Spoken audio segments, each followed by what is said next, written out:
So, thank you everyone.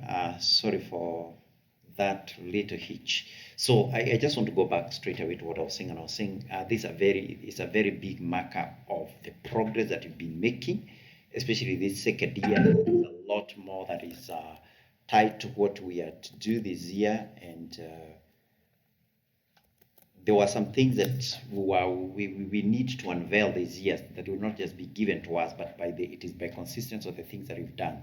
And I wanted to thank especially the people who have been doing the sun rituals. We've done that consistently for 90 days without a day that we've failed. There's always been someone on the watch, and they've ensured that we've gained respect in that way. If there were some people, some personages that didn't consider us serious, they should know that we are really serious about the things that we are doing and the things we are saying. So I just wanted to give an overview of what the solstice means and why it was important for us to mark it the way we did today.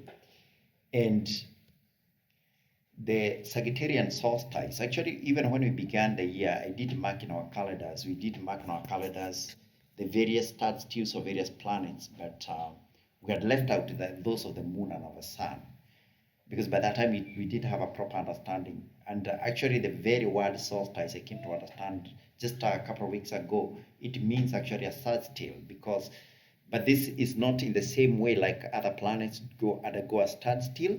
But I'll not go into the technical details of how it happens, but I'll just give us more representation for us to be able to see the junctions the sun enters and how this one maps to what we call the creative cycle, and why everyone, what sort of things are happening at each time, and what is it that we can do even when, because even at this, the window of opportunity that is available now is not just for the people we don't even have just wait for the ritual time to happen.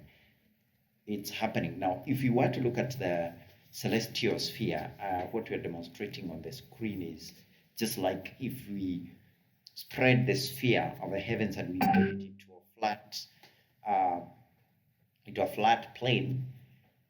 That's exactly who you'd see the houses divided into, or rather sectioned as they are done. So the first house, house 2, as you can see, then we have house 3, house 4, then Kabel, which is the first house that we managed to name of our own accord. Then we have house 6. We have house 7 that we also named Habizelda. This one came actually via way of doing a ritual. We were doing the very first rituals, we did the matriarchs, and this name came down as we followed through. House 8, 7, 8, 9, 10, 11, and 12. I'm sure there are some, maybe 3 or more names that have come, especially by way of that, but you've not yet formalized them, so that's why they don't appear here. But basically, that's what you'd see. The line at the center is what we call the celestial equator, the one you see, the bold purple line. And it serves the same function as you'd see of the equator that we see on the terrestrial plane. It divides the celestial sky into 2 distinct hemispheres. And while we've seen the whole breadth of the heavens here, beginning with house 1 all the way to house 12, and when, of course, if you go out of house 12, you go direct into house 1, because it's a sphere, it's a circle itself. But this one, we've not represented the whole heavens across the northern and the southern extent, because if you go way down the south, it'll go all the way to 90 degrees, but 90 degrees is not even a large extent, it's actually just a point. The same thing with north. So I just wanted to be able to understand that is not represented exactly here. The sphere of the heavens has the very same sort of dimensions as you see when you see the map of the earth as a globe. And these are usually the junctions. So I think this is how we are able to map where the planets are moving and how they move. And we are able to understand where every one of them signifies. Like if you look at the motion of a sun, the path you see, the line you see carved in orange, shown in orange, that demonstrates the path the sun traces across the celestial sphere, across the 12 months or across a solar year. And we begin, of course, at the equator, which is at 0 degrees, and that is the point that happens at the beginning of a year. Now, here we do have some coordinates that we call the declinations, and that shows how far away or how close the sun is to the equator. and that tells us something. Of course, you can't be able to tell like which is the, like you can't just go out and point that is outside in the sky and say, oh, that is the line that marks the equator. But if you study the motions of the sun, if you study the motions of the moon, you study the motions of other planets, you'll be able to tell that definitely there is a line, because their behavior changes in accordance to when it moves to those points. Like now, when the sun crosses the equator, we are able to tell it because we usually have an equal day, and then we also usually see the sun when it crosses the equator. That day it sets exactly due north it sets due west, which is usually 270 degrees, and it rises exactly due east at 60 degrees of the compass. And these ones have what we've also done something else, that if you understand the houses how they are, is that you can divide them into groups, and these groups don't just apply to the motions of the planets. These groups of houses are also for those people we've been doing their profiles to see that we have classified, like whenever we say if the house 3 is where you do, maybe you begin your seeding, then it means also house 2 and house 1 have to be incorporated together. We cannot separate these houses from this what, and we found it necessary to find a term that does not exist either in astrology or in astronomy to refer to the same, and we call them quadricells, because they are four. It's like there are four cells of four sectors of the celestial heaven, and we classify them. So it's very, very important for us to understand whenever like a sun goes through part of these three houses, it marks something. One of the planets does that. And that is basically what has happened today. Earlier on in the evening, is that the sun was completing the first transit through the first three houses. That is the first quadricell. And in its motion, there's something that we get to understand what it means. Now, we've also indicated some other coordinates at the top. If you can see, these are what we call the right ascension coordinates of the celestial sphere. They are equivalent to the same things that we use on the terrestrial plane. That is what we call the longitude on the terrestrial plane. These are the ones that mark time, and they are indicators of time in both the celestial sphere and also here on Earth. Now, if you look carefully, we'll see that there is, according to that part of the sun, there is somewhere the sun, like at a time, there's a time it goes as far close to the south, very close to 30 degrees. By the way, this indication is very, very what? One of the most amazing things to notice is that if you look even at where people inhabit on the plane of Earth, is that you see most people will do live around 30 degrees north and 30 degrees southward of the equator, although there are some who extend up to about 70, 80 degrees there. But you see that rarely do we have even the usual representation of days. If you move way beyond 80 degrees upwards, you not see. The other thing is planets, like the major planets, they never go beyond 30 degrees northwards of the equator, and they never go beyond 30 degrees south of the equator. They don't stray beyond there. The sun itself doesn't, and as you can see, it's a little bit lower than 30 degrees, and actually the sun's path, the lowest it goes is 23 degrees, about 23 degrees and half a minute or half a degree, which is 30 minutes rather, sorry, not half a minute, but 30 minutes, but it's about 20, to be exact, it's 26 degrees either to the south, and when it starts climbing to the north, it only goes up to 23 degrees and 26 minutes. So these points, when the sun, what we've discovered in the last few days is that when the sun actually approaches these points, the southernmost point in the celestial heavens, is that it slows to a standstill. It doesn't mean that the sun doesn't set or doesn't rise, but it says that if you observe the point where it was setting the previous day, and that's what something you've been doing with the people who do the sun rituals, is that you could notice that if like previous weeks, you could see like that if you check the sunset today, tomorrow, the place it will happen, the compass direction, will have a difference of about maybe 10 minutes, sometimes 20 minutes. 20 minutes of arc. These are not minutes of time. This is what we call the minutes of arc. We could represent them also as decimal points of a degree. But over the last like 5 days, you've noticed that the sun is barely, like now if you compare where the sun set today and where it set yesterday, it's barely even uh, 2 minutes. It's barely it's barely even 10 seconds, not even a minute. So it clearly indicates for us it is a standstill. So what do we mean with a standstill? A standstill, we can just go to the Bible and be able to understand, and this is something that I've said before, is that we can see clearly some uh, extraordinary access people were able to gain when planets moved either through some what we would call an enforced standstill, or maybe a proper standstill that could have been designed by the emotion. I believe that if you look at the stats that happens during the time of Christ, maybe that one is something that had already been programmed in the appearance of that planet, whichever it was, whether it's a comet. I don't think that we should waste our time trying to ask, was it a comet? Was it a conjunction of Mars and of Jupiter and Saturn or whatever?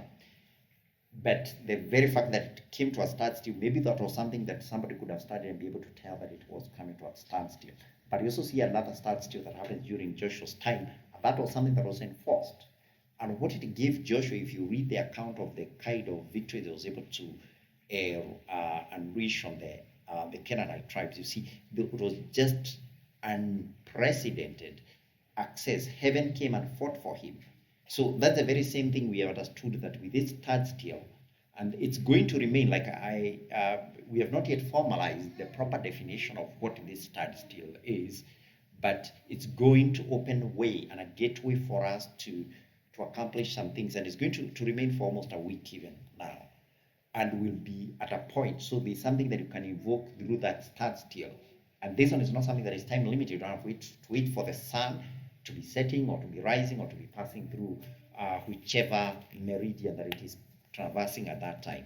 But within the next period of time, until the sun moves sufficiently away across the solstice point, but they have not shown these ones, so let me just show those points of the sun. So these points of the sun are very, very essential. Like the Virgoan equinox is the one that tells us the beginning of a year. That is when you begin. We don't wait for it to, because this one does not move according to the moon. We can't begin a year on a day that is not a day of a new moon, or rather we have to wait for the moon to give us what. Like now, that is what happened this year, that we began the new year while the sun had not even crossed into house 1. It was already in house 12, but it was sufficiently close enough that the next new moon, the next time the sun would cross this equinox point would be in the first month, and it happened on the 16th day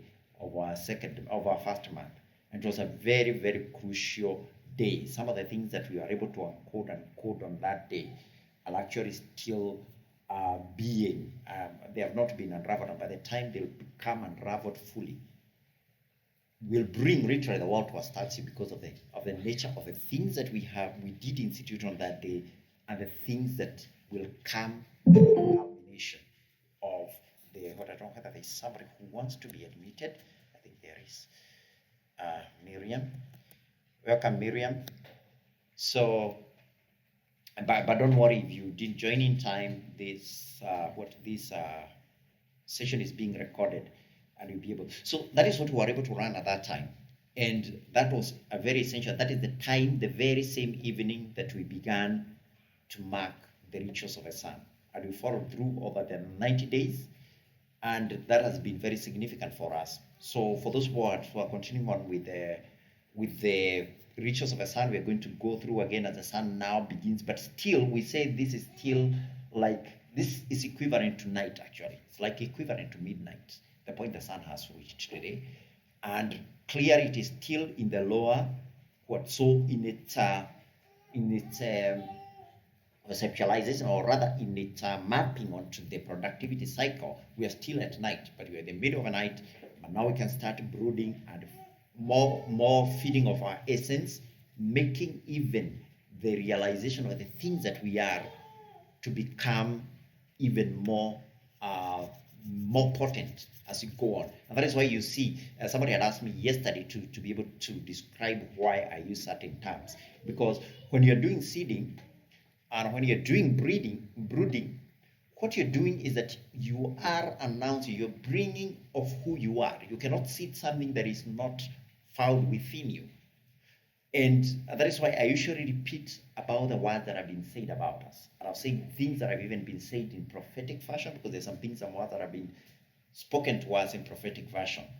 And these are the things that we can only seed into those, into the continuum.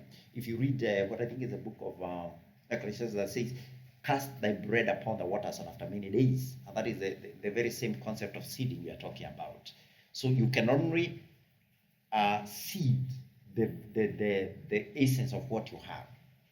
It will become even more potent as it goes. That is why I speak about the words that have been said about us, the things that we are, and I do announce also not just to heavens, but I announce even to principalities, to powers, because these are the things that are supposed to witness who we are. And we speak about the centers of influence, the mountains of influence, because you need to address them in that fashion. And we need to express these things. These are things that don't have to be, they are not things that will be bad. We don't have to wait for them to happen in a linear fashion. But whenever we know that whenever we are doing, there's somebody else, that we announce that there's somebody else who is birthing somewhere, who is traveling somewhere. Like now, the matriarchs are doing traveling. The very things that we are doing the seeding and what they can do that, because you have one collective consciousness. So these things we don't have to wait. Like now, that is the joy we have. We as the people who are doing the seeding, we know we don't even have to wait for time to come. There could be somebody else in their own personal influences. They are able even to use other transits of the planets, because we also have that. We have access to our own personal influences. We are able even to bring those things to birth, and we do travel, we do seed for the entirety of the family of Meki Mulel and Kikwe Songa. We do that together, and we know that when we do this and we put together our energies together, we are able to. And so the most important thing, because this is where we are, this is where the sun is, it's not we who are here. It's very, very important to know that it is the planets that move across the heavens, not us. But the sun is here, and it is giving an indication, because of a period of days, it will basically be at standstill. And at that standstill, it signifies a gateway that is open. That gateway is a gateway of brooding, actually. Specifically, it's brooding, not seeding, because the seeding was available during the equinox. But at this, what we usually combine them to, because the equinox happens at a moment of time. That one is no, the sun does not come to a standstill during the equinox.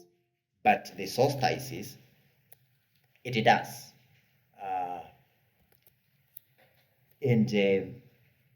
I'm just joining with my phone here.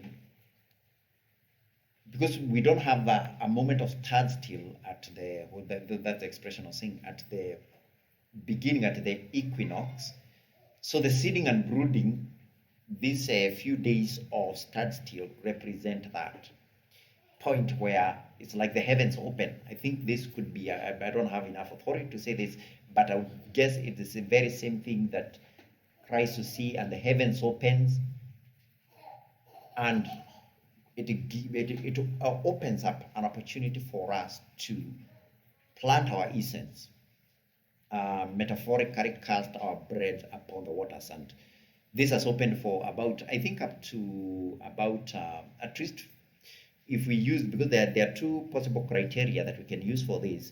First of all, we need to ensure that the sun is close enough to this point, this solstice point, and that is about within 4 days, the sun will have moved sufficiently away. There's something that we call a cusp in our definition of astrology, and that means if a planet is within 3 degrees of a point or of another, it can be considered the same. So even if over 3-4 days it will still be, but our understanding of what a solstice means is that the change of what we call the azimuthal coordinate, that is not shown here because that is these are coordinates that we show here are for what we call the stationary, no, the revolving. Sorry, this is for the revolving celestial sphere. This is a sphere that revolves around every day, once across our plane, around our plane in 24 hours. But if you look at the other sphere that stands still, the one that is centered on your location, that one, if you look at it and we see where the sun is setting over one day, over the next, over about a week, up until the other Tuesday, the sun will not have moved by more than 3 minutes. And that means it will signify it is still at a standstill. And that means that gateway is still open.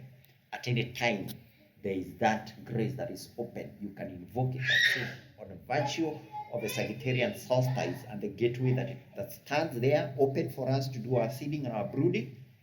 I am brooding of this. I'm saying this over my family. I'm saying this over my ministry, over the department that I work in, over my career, over the entire church, over this person that I need to come to realization of who Christ is.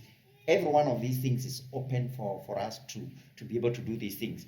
By the way, the thing is, because heaven has not really even limited us, a little bit ignorance is sometimes beneficial, because at this point in time, we could say so many things that maybe later we realize maybe we should not have said this when our knowledge is not so what. But because our knowledge is not what, that gives us really what we call a carte blanche, like a blank check.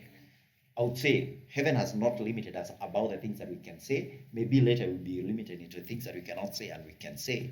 But at this point in time, let's use these days. That's the most essential point, to realize that over a period of about a week, we have an open gateway for doing, seeding, and brooding by virtue of what is happening. So the other points are what we've not yet gotten according to the pathway of the sun, and that is Piscean equinox. This will come just before the sun will transit here at the point, just at the month, the 7th month, the beginning of the 7th month, and right before we enter into the period of the Pasaka or the Good Friday. And again, by that time, I'm certain we'll have unveiled lots of things. If somebody wants to participate in this lesson. So, and then of course you'll have the Gemini solstice, the sun when it goes to the point, and this is, okay, the Piscean equinox actually represents the open way gateway for travel. Then Gemini solstice opens the gateway for birthing. And then of course you go back to the Vagoan equinox. It's not like we have two Vagoan equinoxes. It's only that this point is a 0-hour point. This is a circle. And that's it. I am glad that you people have participated. Even you participated in the beginning, as even when we didn't completely have had not even illuminated points of what was happening at that point in time. But now it's open. The essential point to take away is the fact that there is that gateway that is open. It is mainly for brooding, but also for seeding, and gives you sort of a blank check to use it over the next about 7 days. Thank you so much. I think my presentation is up to that point. I don't know whether people have any questions. I didn't realize I've used so many minutes. I thought I spoke for 10 minutes. I see I've spoken for about 24 minutes.